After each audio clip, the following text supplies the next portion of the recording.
Welcome to the Zinnov podcast. You're listening to our Business Resilience series, where we bring to you conversations between eminent industry stalwarts and thought leaders from across the globe as they discuss their insights on overcoming challenges and the mindset that help them navigate the journey of crisis, resilience, and growth. Hello, everyone, and welcome to an all new episode of Zinnov podcast. I'm Rajat Kohli, partner at Zinnov, and I'll be your host today. If you look at the partnership and alliances have existed in one form or another for several decades. However, not all partnerships succeed and not all partnership models work. In fact, many partnerships have met their end even before taking off. The right kind of organization structure, the leadership buy in, and the right partner models are critical for a successful partnership. What are the other ingredients necessary to make a partnership work? What kinds of tweaks are necessary to make a partnership model work? To shed light on some of these aspects around partnership and alliances, we have Alyssa Fitzpatrick, Vice President, Sales and Marketing Group, and General Manager, Software and Services Partners with Intel. With 3 decades of software leadership experience, Elisa has led significant business transformation efforts, driving organizational changes, modern commerce initiatives, as well as cloud adoption across the global technology ecosystem. Let's hear from Elisa herself. Welcome, Elisa. Pleasure to have you with us today. Thank you so much. You make me sound so impressive. Before we dive into the world of partnerships, Elisa, I wanted to ask about your own journey in the technology ecosystem. How have you seen it evolve over the last 3 decades, and what are some of the highs you had so far? Well, that's a fun question to tackle. I started partnering in the early 90s. And so when I got out of college, I started out working for Anderson Consulting, which is now Accenture. And one of the first jobs they put me on was engaging with a small software partner and understanding how are they going to market and how do we support them in doing so. And it was really around building a go to market strategy with a small software company in Silicon Valley. And that was really how my exposure to partnering started and how it became really the theme of my career. It wasn't something that I started off my career with the expectation of I'm going to be in partnering for the next 30 years. I was a computer science major. I was a coder. And coming out of college, I started coding with a small startup by way of Accenture. And then I saw the power of what a large system integrator could do for a small software company in exposing market, exposing innovative ideas, and really bringing horsepower to an application and bringing it to life. And that's when I realized the power of partnership. And before I knew it, it became my passion of how do I help companies really unlock the value and the strength of what a partnership can bring, because going alone, you're really only tapping in a part of your potential. But when you start to partner and you start to really tap into scalable efforts, the entire opportunity changes. And I went from coding in a small company and realizing what that power was to creating partnerships between large organizations. I spent a good 6 years at Oracle building relationships, and one of them that I managed globally was between Oracle and Sun Microsystems. And I learned so much about how technology is reliant on each other, and how at the time Oracle's database running on Sun Microsystem hardware, that was a critical partnership. And without that partnership working, we would have had a much more difficult time going to market. Partnerships are really driving our industry, and alliances and relationships and building solutions together. It really does come down to how does your technology or your ability to support customer needs, how does that get better by utilizing your ecosystem and your peer group around you? From a computer science and the coding, and now managing the partnership for one of the largest technology organization. But now delving into the partnerships, Elisa, like we are seeing very dedicated partner motions implemented by large technology companies. What, according to you, would be the biggest pointer of attraction for companies to invest in partner programs going forward? So when you're thinking about partnering, it really comes down to three things. The first one is driving sales. You will engage in a partnership with another company to meet the needs of your customer and to drive your revenue. Otherwise, there really isn't another point to have a partnership. Everyone's working to accelerate their company and drive their performance. Well, you have partnerships to help you do so. So your number one reason for a partnership is enhancing your revenue strategy. Your number two is around capacity. Even if the largest companies cannot reach every single customer in every single region around the world, partners grow your capacity. Having partnerships in various locations around the world to serve your customers allows you to grow in a way that you couldn't do alone. To show up and open up your operations in other countries, it takes a lot of work to stand that up, but you can build a partnership and become instantly available in those countries. You could also have great technology, but you need hands-on implementation services. If you don't have those through your partnerships in certain locations, then you're not going to be accessible by those customers. So growing your capacity and your reach is very, very critical with your partnering strategy. So number one, grow your revenue. Number two, grow your reach and your capacity. The third reason for partnering is innovation, because you can think as far as your company can dream on what your products can do and what your solutions can do and how you can make your customers successful. But the more brains you bring to a problem, the better of a solution you're going to have. Great. That's a very well articulated the three pillar strategy, and definitely we'll look into each of these 3 pointers. We have seen that a very specific set of people are running the partner sales channel within the large technology companies. Do you see having a focused organization structure to manage partners impacting the bottom line of the business as well? 100%. You succeed in those things that you measure. And when you measure, that is because you have an intentional design to achieve that. So having a focused team on what are we trying to achieve and what are the steps to getting there, and then measuring that progress as you go with the understanding that, hey, are we focusing on innovation? Are we focusing on growing our capacity? Or are we really focusing on our top line revenue and how are we achieving that? Having that clarity of focus and then building a team to really engage and support those strategies is the only way. So you really want to make sure that you're building a team that has a counterpart as well in your partner ecosystem. So you've got a focused effort around building that partnership scale, but you also have a reciprocal in the relationships that you're working. Great. Looking at the partner strategy as you define, and the second element that you mentioned is innovation. Now, this ecosystem is entirely about the digital transformation, and we see the adoption of the new age technologies, which definitely include the AI, data analytics, quantum computing, metaverse, and many more, which has proved to be the go-to strategy while managing the large scale deals. How do you see these technologies play out in managing the partners and providing newer benefits to them?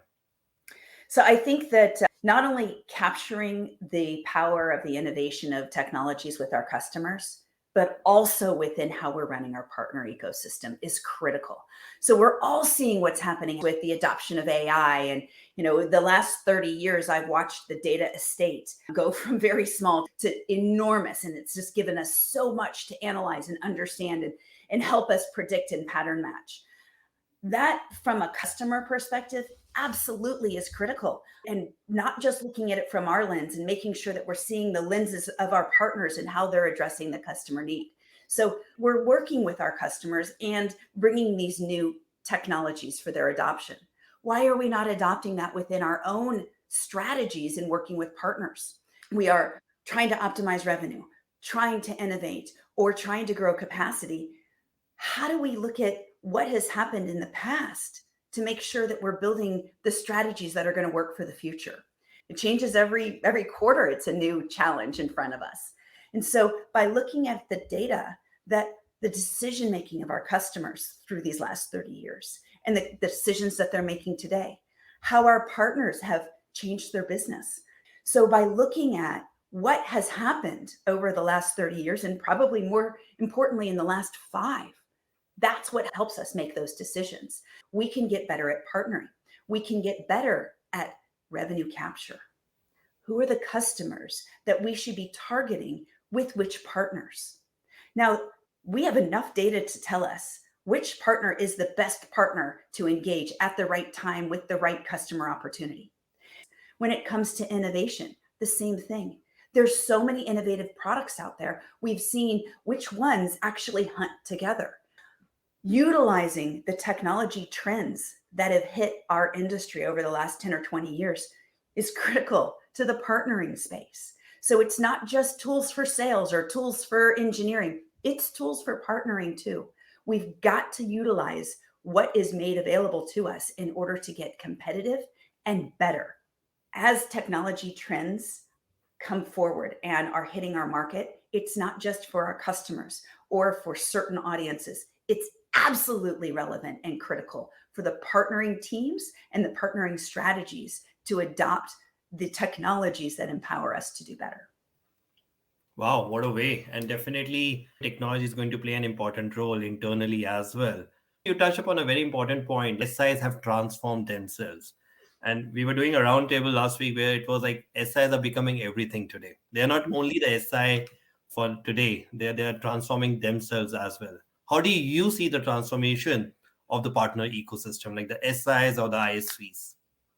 So I see system integrators and ISVs coming closer and closer every day. And they have always been a symbiotic relationship. They rely on each other. An ISV needs an integrator to actually make their technology really come alive at a customer. And a system integrator needs a plethora of technologies to apply to the problem of the customer. Sometimes they need to create from scratch, and that requires their own innovation and their own development.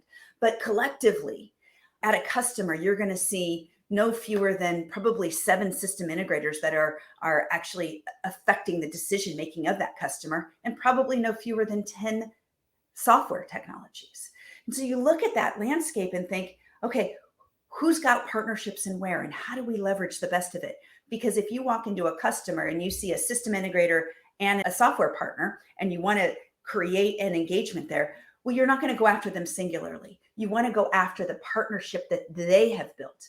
Otherwise, you're really going the hard way. And so when you look at how partners have changed and morphed, they've become closer and closer to each other. They've become more and more reliant.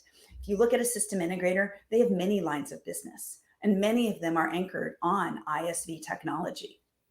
Granted, they do align themselves by vertical. And so you will look at a specific vertical and understand who are the right technologies that support that vertical.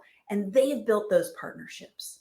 And so leveraging those partnerships and understanding how to engage across SI and a software partner, empowering both of their agendas is critical to making yourself successful. And when you look at these partnerships, what is their end goal? We think about the SIs today, and their end goal is to make their customer happy. No longer does a customer have to go out and really look at an ISV ecosystem. Their SI can serve that up for them. In addition, the SI can help them understand their deployment model. The SI is very critical in helping a customer understand what is the right deployment for them, and then aligning up the right technologies to support that. And then one step further, when those technologies may not exist, again, the SI might develop that. So the SI can be a software developer as well, because if they develop a solution that hunts with more than one customer, now they're their own ISV too. So we can have an SI become everything, while at the same time, they do look at the fast button and the easy button, which is what software packages are ready to go, so I don't have to build those. What services can I accelerate? Can I get to the cloud very, very quickly? How do I do that? So yes, an SI can be the jack of all trades for a customer, but it is their superpower to be able to accelerate to the end result of the customer by aligning the right technologies, the right partners, and the right deployment methods all in one. And so that's what gives that SI that power in the customer, because the customer can go to one stop and engage with an SI and build out their entire project. Now, the SI isn't everything, right? Because the SI does capture a lot of mind share, but at the same time, the ISV can also be a very big winner. When the ISV can show up to a customer and show how they can change the way they do their business, that can be the lever of change that starts that customer down that path. And that's when the customer will then reach out and engage an SI. So that can start either from an ISV or an SI, but again, it is a symbiotic relationship between them. And, we've really got to look at what is the customer seeking out of each of the partners that they're engaging with. And is it the SI that they're looking for to solve everything, or are they looking to glue together the appropriate technologies because they want to be in control as the customer? So it can go many different ways, but yes, I agree. The partners have changed over the last 30 years. SIs have become very, very powerful in their mind share with customers. But I do believe that ISVs have really, really designed the art of the possible with our customers. Wow, interesting. Now, I'll ask a very tricky question, Alyssa, as you're managing the partnership ecosystem. What keeps you awake in the night? What are the areas where still some work needs to be done and keep you busy? I like everything to be dress right dress, and it's not something you can achieve in a partner ecosystem at scale. And really what I like to see is standard processes and standard ways of engagement so that partners, when they're working with each other, they know how to engage. What I would love to see out of our ecosystem is more alignment, is much more fluidity in the way that we show up for discovery, the way that we are engaged and sold to our customers, and how our customers buy and can expect a typical buying pattern, whether it's in the cloud by subscription or the on-prem or hybrid models. We've got varying ways of buying technology, of gluing it together, of upgrading it, of making sure it's integrated across our enterprise. I aspire for all of our partnerships to come together and really try to operationalize how we engage our customers. And that happens best when we align the partners that are selling together to customers. If we can come together and start to cohesively sell together and align our strategies, it's a better experience for the customer, because all of the technologies that are trying to drive his digital transformation are working in tandem and working cohesively. Then we would provide a much deeper trust model with our customers, and therefore longevity in how we work with them. How do we do that? Data helps us get there. And that's where I think if we can all start to realize that data is the foundation of our success, and leveraging and learning from our data together and using the data to drive human interaction, that's where I think the power will really be felt within the partnering relationship and alliance space in the technology industry. Data is an important aspect. Which is the important data element that able to decide what needs to be done between the partner, customer, and the technology company? So I think that really what it comes down to is aligning to first customer objectives. And when you're looking at a customer as a partner, you walk into that customer with a lens of how am I selling my technology, or how am I selling my service? It's very hard to open an aperture and think about how does that apply to my partners? How does it apply to the technologies that actually help me? And so by looking at a much more neutral type of a view of a customer's strategy can actually help you sell better. And that is by extracting what is the Intel lens or the Microsoft lens or whatever other product it is. Take that lens out and look at the customer journey. Look at where they're trying to go and what they're trying to achieve, and actually extract your own agenda from what the customer's agenda is. That's the first set of analysis that needs to be done as a skilled account executive. And then it is looking at what are the purchases that customer has made in the past? What is the technology landscape they have today? Is it serving them? And then where does your technology together with others fit in that journey? You'll gain trust and long-term adoption from your customer. Once you've got that partnership that you know is valuable to your company, how do you together solve the customer needs, speaking the customer language? And that is learned by doing your research. That's great. Taking that playbook, Alyssa, would it be the same playbook for technology companies who are transforming from hardware to the software, or the companies are just starting their partner ecosystem? Would the same playbook be relevant for them? Well, actually, I think those that may be starting out now actually have a pretty big advantage because they're not going through the learnings that we went through over the last 30 years. When we started building partner relationships back in the early 90s, I was at the heart of the Accenture-Siebel relationship being started in 1993. And it was a lot of trial and error. And we learned a lot. And a lot of what we felt like we needed to do was just get a lot of bodies, a lot of people that could do the work. But understanding what is your long-term objective. The best part about it, building today in this era, is that it's all been anchored around trust. And I hear that from the industry over and over again. That was not a conversation 30 years ago. That was not a conversation even 20 years ago. But today, it's a trust model. Customers want to trust the companies they invest in. And so if they're investing in a partnership, whether it's a hardware, a software, or a services company, it is anchored in trust. And trust comes from understanding. It comes from understanding the problem that we're solving. It comes from transparency and sharing what are we doing and how are we working together. And it also comes from predictability and being predictable in the way that companies will align, companies will have partnerships that customers would expect to show up together. And so creating that trust model is so critical today. And starting your partnering practice with trust in mind will serve you very well. It's a matter of anchoring on the customer and having the right theme to the way that you set up your partnering strategy. And that theme has to be anchored in customer and customer trust. Wonderful. This is great conversation, Alyssa.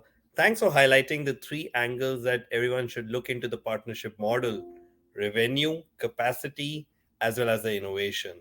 Thank you so much for sharing your points of view with us, Alyssa. I'm sure our listeners found this as enlightening as I did. That's all for today's episode. We'll be back soon with another episode and another industry leader. Till then, take care and goodbye. Thank you so much.